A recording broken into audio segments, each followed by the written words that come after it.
Saya nak rujuk kepada laporan daripada The Age mingguan ini yang menunjukkan keadaan ekonomi yang kurang memberasakan.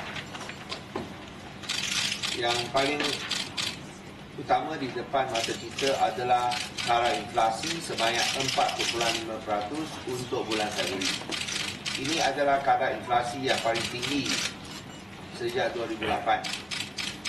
Tapi masa itu, kita mengalami krisis kewangan dunia hasil ukuran daripada Lehman Brothers. Sebelum itu, ada satu kali lagi di mana kadar inflasi naik kepada 4.5% untuk satu bulan, iaitu pada tahun 2008, di mana kita hadapi Asian Financial Crisis kerana mata wang asing atau kerana nilai mata wang yang turun secara mendadak, mula daripada Thai baht dan seterusnya mata wang lain.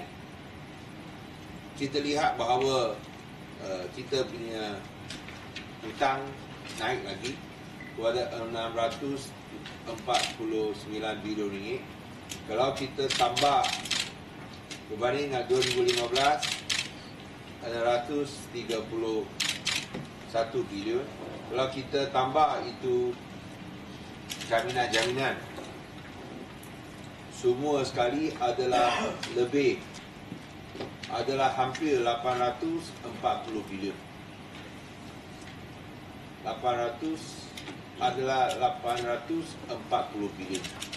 Nyata sekali, semua sekali adalah 840 bilion dan melebihi 55% GDP.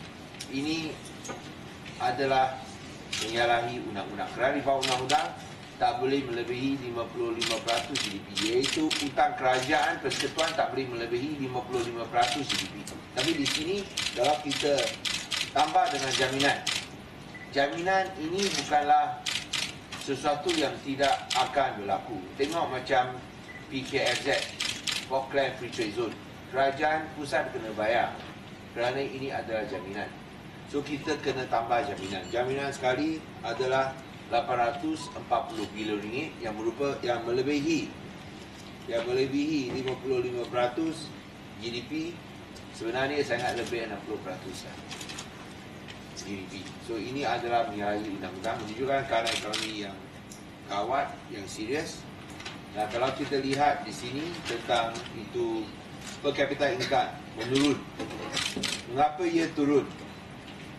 Ia turun kerana kadar nilai mata wang ringgit turun. So dalam tahun 2015 per capita US dollar adalah 9,238. 2016 turun kepada 9,096 US dollar daripada 9,238. Tapi untuk 2017 dijangka akan turun kepada 8,906. Semua kerana nilai mata wang ringgit turun. Dan inilah perkara yang saya nak tegaskan hari ini, bahawa keadaan ekonomi dalam krisis. Kalau dulu keadaan ekonomi Malaysia krisis kerana dunia ekonomi krisis, tapi sekarang dunia ekonomi tak ada krisis, sebaliknya Malaysia dalam krisis. Ekonomi Malaysia dalam krisis. Tengok itu kadar inflasi. Bila sampai 4.5%, dua kali sampai 4.5%, iaitu krisis ekonomi dunia 2008, krisis ekonomi dunia 1998. Tapi sekarang sudah sampai tahap krisis. Semua pun satu dunia ekonomi tak ada krisis, hanya Malaysia ekonomi ada krisis saja. Kita masih ingat. Dan kita tahu mengapa itu ada inflasi 4.5%. Kerana harga minyak naik, minyak masak naik, gula naik, semua naik, subsidi ditarik. Kita kena faham, krisis ekonomi hanya di Malaysia kerana satu sebab. Apa sebab itu? 1MDB. Saya bagi satu contoh. Tahun lepas, apabila nilai mata wang ringgit turun kepada RM4, RM4.10, kerajaan persekutuan menyatakan ini kerana harga minyak turun. sebagai sebuah pengeksport minyak. Apabila harga minyak turun, tentu hasil kita kurang. Hasil kita kurang, nilai mata wang ringgit akan turun.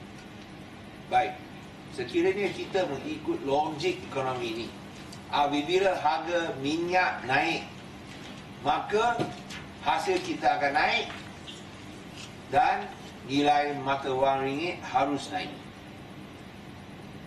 So apabila harga minyak setong antarabangsa adalah 30 US dollar atau bawah, nilai mata wang ringgit adalah kira-kira RM4 hingga RM4.10 kepada 1 US dollar.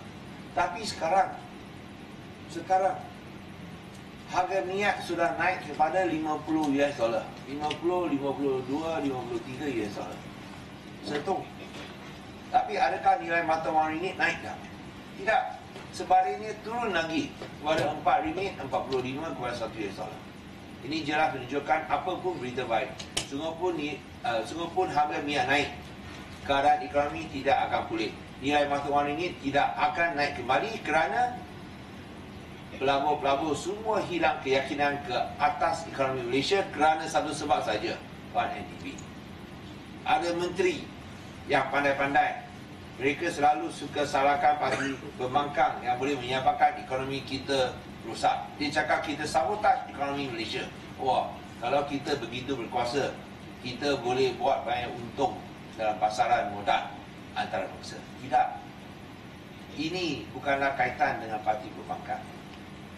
Yang menteri buat cadangan ini bagus, kita sokong. Ambil tindakan ke atas mereka yang sabotajkan ekonomi Malaysia. Ambil tindakan ke atas dia. Kita tahu siapa yang sabotajkan ekonomi Malaysia. Skandal 1MDB. Siapa yang cetuskan skandal 1MDB? Salah satu watak utama adalah Jolo. Ambil tindakan ke atas Jolo. Mengapa tak ambil tindakan ke atas Jolo? Satu dunia siasat sama dia. Amerika Syarikat siasat sama dia. Singapura siasat sama dia. Switzerland siasat sama dia. Banyak negara siasat sama dia. Kecuali Malaysia hanya satu-satunya yang tidak mahu siasat sama dia.